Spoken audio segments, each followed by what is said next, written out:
We are live. Okay. Alright. Welcome to my channel, ladies and gentlemen. And today we're just going to do a banner preview with the banners about 24 hours away. Is that right? Let's double check. About 2 days away. So Thursday is when we'll see them. And so we're going to talk about the 3 resonators on the upcoming banner. I think it's a very interesting banner. I think this entire patch, astrite, is going to be at a premium, and so you should be careful, especially if you're free to play or a low spender, to definitely to not make the wrong decision.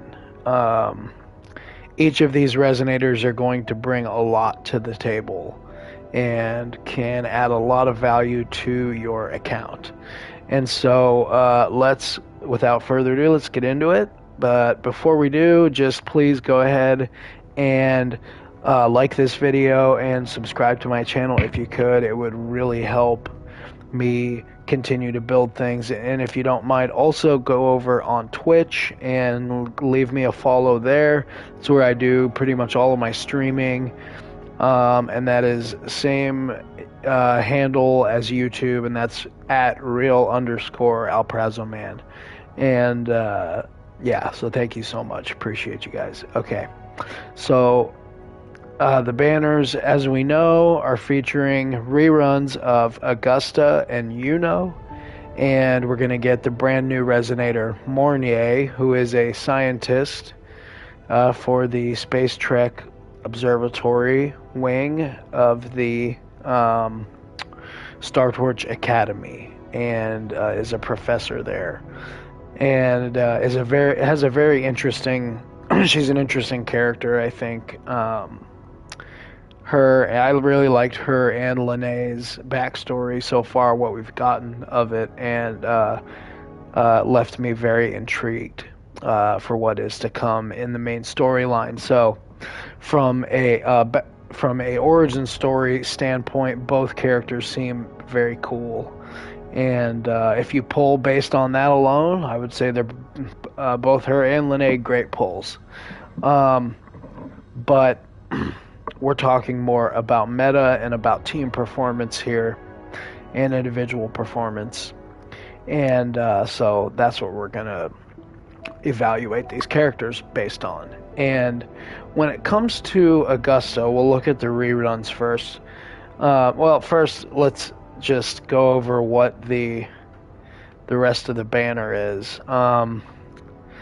Not a lot of information about what the 4-star weapons are going to be, but the rate up 4-star characters, which I don't feel like I even really need to cover too much, because 4 stars just don't have that much of an impact in this game, not like in other gacha games. But anyways, the rate up 4 stars are pretty good for this banner. Chishia, which, early game, she got me through a lot of it. Was probably the first DPS that I built and used, back when I was still at level caps and all that kind of stuff. And then the other two are two of the few that do have their use cases, even for endgame content and late game players, Union level 80 players, Sanhua and Danjin. And if you did just pull Lene, and you're wanting to use her as a main DPS, Sanhua can be a very valuable asset to a Lene main DPS comp. And so, and Mornye also going to be a potentially best in slot character with Lene. And so, pulling on the Mornye banner and grabbing a couple copies of Sanhua, if you don't have any, or if you don't have her S6 yet, is going to be valuable. So there is that. And then Danjin, of course, if you're running any Mono Havoc teams, she has her uses. She's not the easiest character to play, one of the more difficult characters to play in this game, but can be a lot of fun if you can figure it out. If you're a button masher like me, that's probably not the case. But I do find her fun to play sometimes and just sort of challenge yourself. Um, anyways, so the reruns, Augusta, rerunning, and much like the last or the first half of the patch that's about to wrap up, Augusta, the main DPS, rerunning alongside her best in slot buffer, all that kind of stuff, and that just like Cartithia and Chacona, you have Augusta and Iuno, but we have some key differences. For one, the two are not married to each other.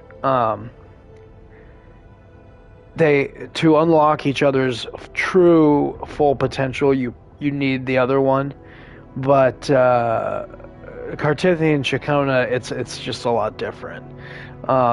Because you need to. A lot of people don't like to play Rover, and you basically need to use Arrow Rover if you're not going to use Chacona. That's not like 100% of the time, so don't eviscerate me in the comments. But for the most part, that is what most people are going to say. So with Augusta, one of the most free-to-play, friendly, accessible characters, unlike Cartithia. Augusta really does want her signature weapon, but we do have a couple alternatives. And so the Thunderflare Dominion is going to be, of course, unsurprisingly, her best in slot weapon. Her best in slot weapon, we'll say. And, it's just like all of these, Wiwa loves to do this, where they just make the signature weapon, especially for main DPS, to be so overpowered, or in some cases, like a Cartithia or Phoebe, it has such niche stat alterations that and increases that only interact with their kit. So some people don't like that because it means they can't use the weapon on other characters. That was the case with Cartithia. In the case of Augusta, you've just got an insane amount of attack and still some crit rate on the weapon.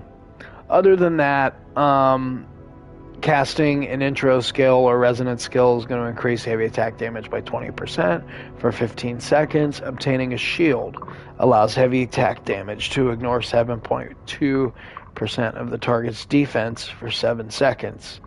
And so it makes it so that it's like by far she's the... there's just not a lot of other players that can use this weapon. So, other characters that can use this weapon. She has a couple of other alternatives as far as weapons she can use. Whether you have them or not is the question. If we're looking at 5 stars, Verdant Summit and Ages of Harvest are going to be competitive alternatives. And then you've got some 4-star options like Autumn Trace, Helios Cleaver, or what's the other? Aureate Zenith is going to be another option. Aureate Zenith could be a really good one. Let me see. Let me pull up exactly. Let me see. Do I have a copy of that?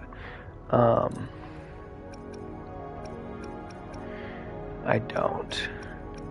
Okay, the Helios Cleaver. Within 12 seconds after a resonance skill is cast, increase attack by 3 seconds, or 3% every 2 seconds, stacking up to 4 times. So that's not, and it's just an attack weapon. Overall, it's going to be a mountain of a gap between a canyon, the opposite of a mountain, a canyon gap. Like the Grand Canyon, between a weapon like Helios Cleaver and Thunderflare Dominion, her signature. But something like Aureate Zenith, where you actually get a decent a couple bonuses there. Casting Resonance Liberation increases the attack by 7.2% and grants 10.8% heavy attack damage bonus for 15 seconds. But with some refinements, you can get that number even higher. So anyway, yeah. If the nice thing is though, this character does perform pretty well at S0. So if you are able to just pull one copy of her, and then hopefully you have enough pulls to grab her weapon. If you don't have Iuno, that's another thing, where it's really up to you. If you want to sacrifice some damage bonuses and lose a fair amount of attack, and potentially you can make up that small amount of crit rate on your echoes, and then grab Iuno instead of grabbing the weapon. But that's kind of up to you. Again, astrites are at a premium right now, with them running 6 rate up 5-star characters in one patch. Is kind of insane, and it's sort of dirty, to be honest with you. I was not happy when I saw that.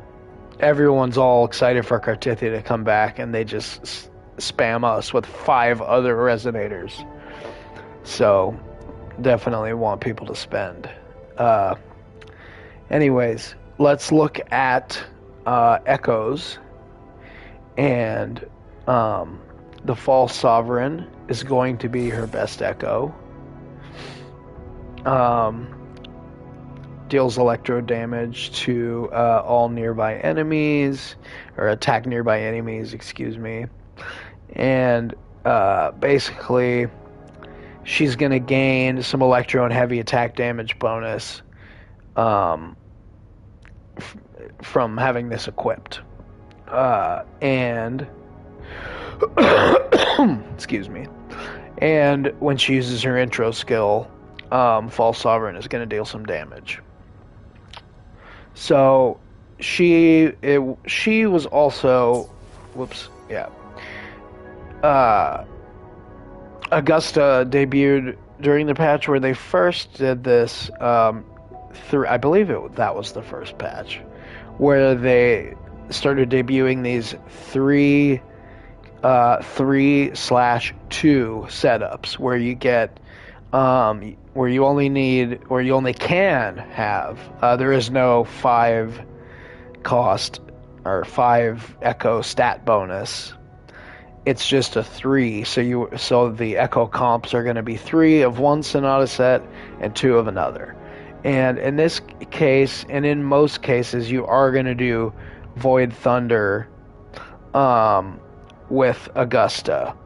And the other options that you could do would be Lingering Tunes, but in most cases you're going to do Void Thunder for that for that second slot. And the Crown of Valor is basically going to be, she gets some attack increases and crit damage increases upon gaining a shield, and Augusta can gain 10 shields in one rotation, and that is going to be key to Iuno's kit. We'll talk about that in a second. Anyways, so the most important, the 3 most important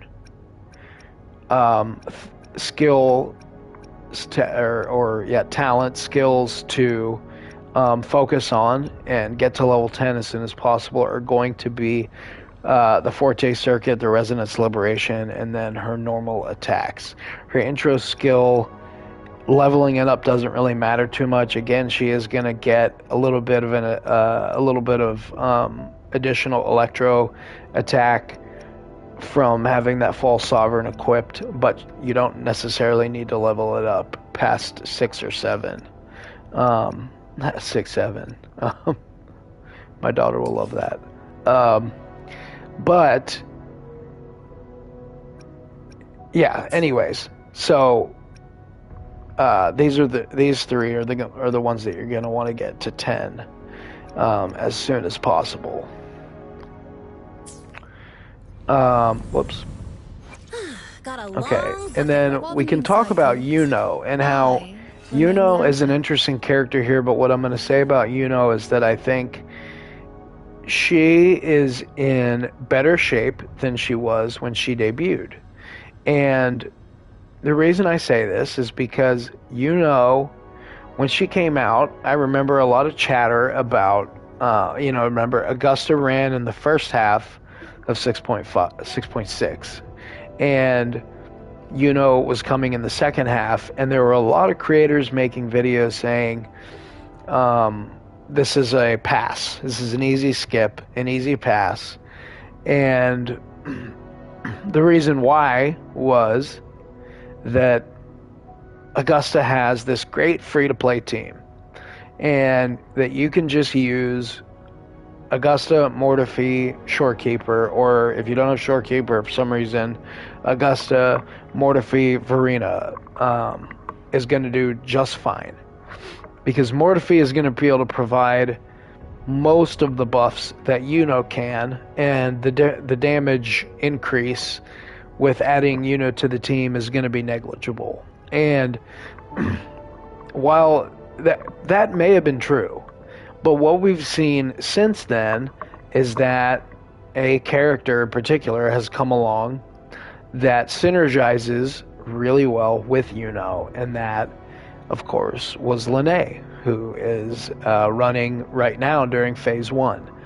And so we're seeing Iuno's trajectory go the opposite direction that many people thought it would. And I do like to see this. This is great for the health of the game. I think the gradual power creep is not bad. It's not a bad thing. Obviously, it's better than this immediate power creep like in other games where you see a character debuts, there's all this buzz around them, people are so excited about them, and then and they're meta. They're maybe even the best DPS in the game or the best support in the game, whatever.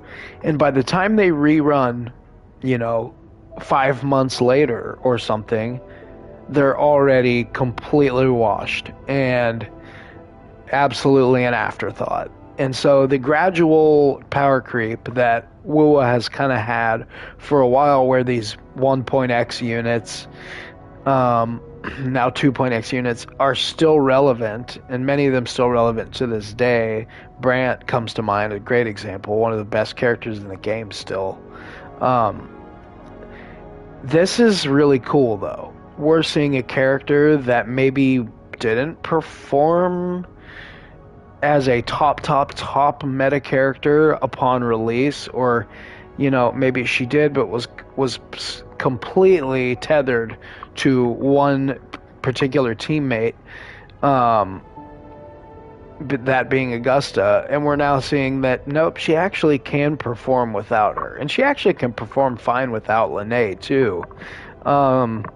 You may have to do a little bit of vertical investment, but if you do, you absolutely can achieve. You can beat floor 4 of the Hazard Tower, or perform well in Whimpering Way that you're looking to do. You can still do it with Iuno, even without the couple characters I just mentioned. The issue is, and it still is there, is that the blessings of the Wand Light, for her she needs a character to obtain 10 shields in the party. And the only character that can generate 10 shields in one rotation is Augusta. And so there is a lot of her kit that is absolutely tethered to Augusta. However, that doesn't mean that she's completely useless without Augusta. And so kind of transforms into a main DPS with Lene. I did make a video about Lene where you can sort of watch the rotations, and I explain a little bit of that, how to play this character. But it creates a second team comp. You just throw a Shorekeeper on there, and there you go. And she can also be a main DPS with the aforementioned Chacona, who I just said was tied. And so there is a case to be made that she could replace Cartithia on a Arrow DPS team. I don't think it would be as effective, but again, no one's a must pull in this game. You can get creative and find ways to brute force content with any team comp you want. So, anyways, Iuno has some options that we didn't really think she would have before she ran initially, and so I think this character is actually looking better than ever in her first rerun. And I love to see it. Love to see a character stronger on their rerun than on their initial release. I think that's just super important for the health of the game. And I love to see it. Anyway, for Iuno, normal attack and intro skill are going to be the two things that are the least important for her kit. Her Forte circuit being very important. And because her Forte circuit revolves around this lunar cycle that she enters upon using her resonance skill, or if you use her, or you'd basically hit her resonance skill twice to enter the you'd hit the resonance skill and then jump actually to enter the new moon state. And the other way to do that is to hit her resonance liberation, which is going to be again in the first rotation of any of the end game modes. Her resonance liberation is going to be ready to roll immediately, so you can hit that resonance liberation right off the rip, and that will automatically put you straight up into the lunar cycle state. And from there you can sort of manage the rest of the rotation. And the main goal of Iuno is to get immediately into the lunar cycle state and then charge up her gauge until it's full, and you'll see your resonance skill glowing, that you can go ahead and unleash a heavy attack, and that will unleash the new moon state, or what do they call it? Absolute fullness, I believe is what it's called. There we go. Heavy attack, absolute fullness. So that's when her concerto is full. You'll release that, and that will end the lunar cycle, and that's where you'll heal resonators and deal a good amount of damage as well. And that's also considered resonance liberation damage. That's another reason that we want to get the resonance liberation ascended to level 10 as soon as possible. So these three are going to be your most important here. And so this is again, you can watch my video, my Linné video, where I go into a lot. Iuno is in both of the teams that I showcased in that video. So yeah, looking better than ever in my opinion, and not as free-to-play friendly, that's for sure, but also not as reliant on her weapon. So I do think there is that. I would say she likes to have her weapon, but you can use Aether Strike or Stonard are going to be good 4-star options. The Aether Strike is going to actually give you the exact same stat bonus as the weapon that I just checked in on with Augusta. What the fuck's it called? Aureate Zenith. That's going to give you, 7.2% of attack and 10.8% resonance liberation damage bonus. So nothing huge or groundbreaking there. Look, what do you want me to say though? It's Withering Waves. They guarantee the weapon banner because they expect you to pull on it. That's why they do it. Genshin kind of does the opposite, where They don't guarantee the weapon, but they also don't require the 5-star weapon for a lot of the top characters in the game. So it's a little bit different there. And so anyway, let's see here. Let's go into Mornye real quick. And Mornye, who is going to be and I don't have, my channel has 16 subscribers, so of course I don't have access to early like server demos or any of that kind of stuff. I don't have the access to that, but what I will say is that Mornye, who we know by now is a fusion broadblade user, is basically going to be a tune break version of Shorekeeper. She is a defense scaling healer and a buffer. So she's basically handles concerto energy through her attacks. She's going to restore energy for the party. And sort of similar to Shorekeeper as well, she's going to create something that's called a Syntony Field, and this is going to basically continuously restore health to all the resonators nearby, and a little bit different in the ways that she buffs the team though than Shorekeeper. She's not just buffing damage, and kind of like how Genshin moved away from damage percentage in this last in Nod Cry and went toward reaction stuff, lunar reactions. In Wuthering Waves, we're now moving away from damage bonuses and buffing, damage buffs and all that, attack, whatever, and it's now all about off-tune mechanics. And so what Mornye is going to do is strengthen interruption resistance, and the other part of the kit is that she's going to increase the off-tune level build-up rate, and that part of it is similar to what Linnae does as well. And so and what we're clearly seeing here is the groundwork being laid for the Sentinel-like resonator of the 3.x, and it's going to be Amiath, if I'm saying that right.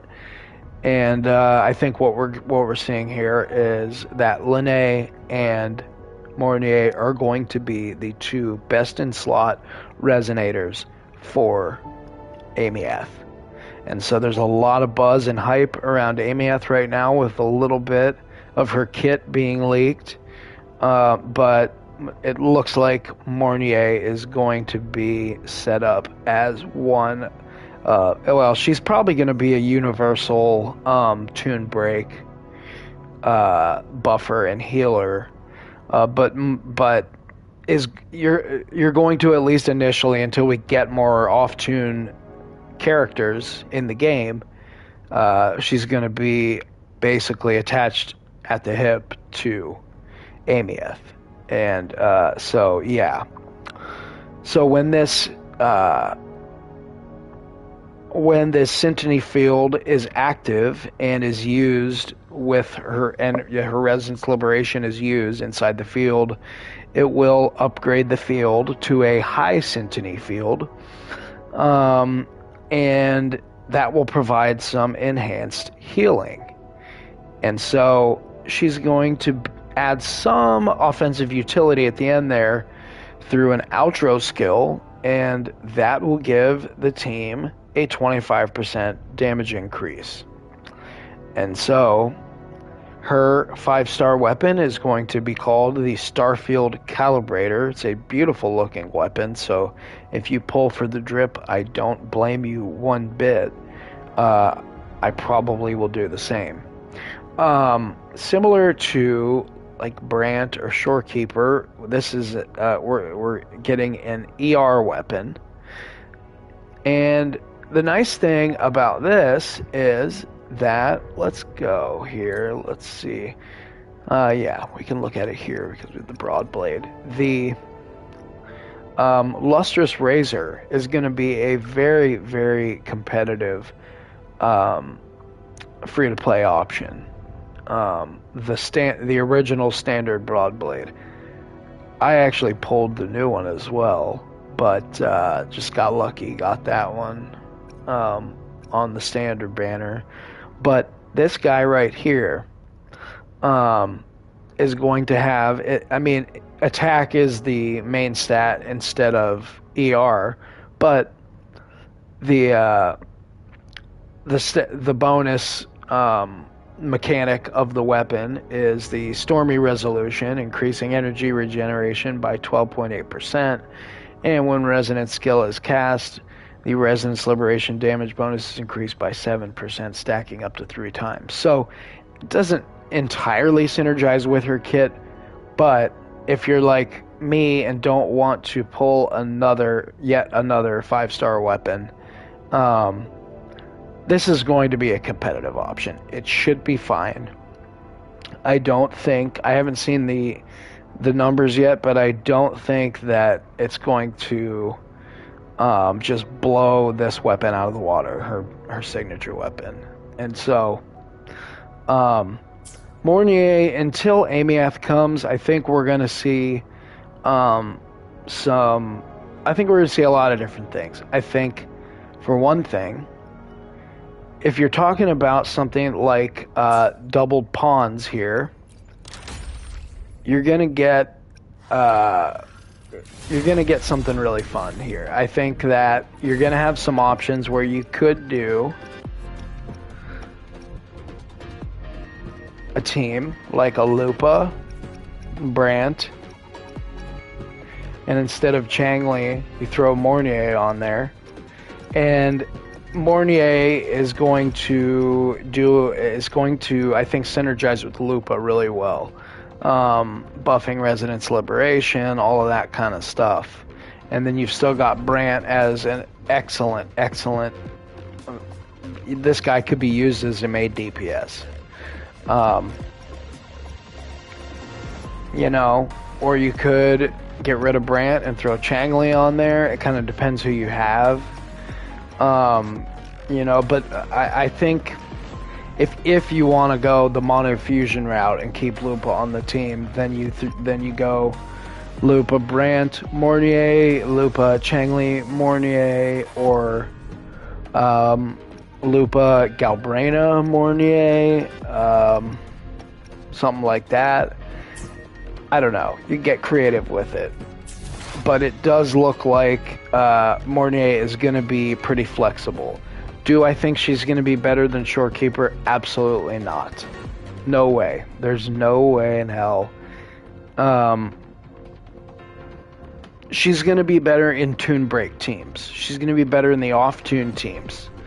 Shorekeeper's still good in those teams, though, is the thing. She's still very good. Her buffing is just so insane. It's not even really about the healing, and Mornye does seem like more healer than buffer, whereas Shorekeeper is both like top healer in the game and top 1 or 2 buffers in the game. Maybe if you're looking at niche teams, then yes, there are better options than Shorekeeper, but overall, it's just going to be really tough to replace that character, and I don't think any of us want her to be replaced. But it is nice to have another sustain buffer option that does interact with the off-tune mechanic. And so it's going to be a lot of fun to see how teams start to fill out. As yet, we still only have the one off-tune character, so we can't even use Tune Strain as a setting in Linnea's Forte. Let's go to that for a second. In Linnea's Forte Got a long circuit, she has the option here I've got time to check every box. to switch the resonance mode from Tune Rupture to Tune Strain. But so Tune Rupture basically is just her building up the off tune. Tune Strain is when the entire team has the ability to interact with it, and so other than just hitting the tune break. So yeah, that's a lot to that I went over, and these are just some of my thoughts on where the game is going and what to do with your astrite. Because again, they're at a premium right now. There's just not most people don't have the ability to pull 6 resonators in one patch, or even 3. You know, I remember the patch with Augusta, Iuno, and Shorekeeper, where I was like, I need all of that, and that stressed me out. That was frustrating for them to do that. But this is dirty to put 6 really top meta resonators in one patch is insane. So again, closing thoughts. Iuno looking better than ever. Augusta, a very new player friendly, easy to play, easy teams to build, free to play, great main DPS. If you're just starting out in this game, she's a wonderful option as a main DPS as you're building your first meta team. Yeah, you can't go wrong with Augusta. We're seeing her have more uses than more use cases than we thought we would see. Now will now will we see her sort of fall by the wayside when we get more off-tune characters? It's possible, but I think she's always. I don't know. I also think it's possible that her full true potential has not yet even been unlocked, because the thing that was said originally was, well, damn, this character, half of her kit synergizes with only Augusta, and so what do we do? What, like, is someone else coming that can generate 10 shields in a rotation, or what are we looking at here with the blessing of the wand light? Well, maybe we are getting a character at some point in 3.x that's going to be able to do that and synergize with her. We just don't know yet. And so for now, she's a good pull if you have Lene. She's a good pull if you have Augusta, obviously. And she's also a good pull if you just want to build a Iuno DPS team. If you really like the character and you're willing to go and get her first couple sequence nodes, she's worth it to start to build as a DPS. But she is by no means a must pull.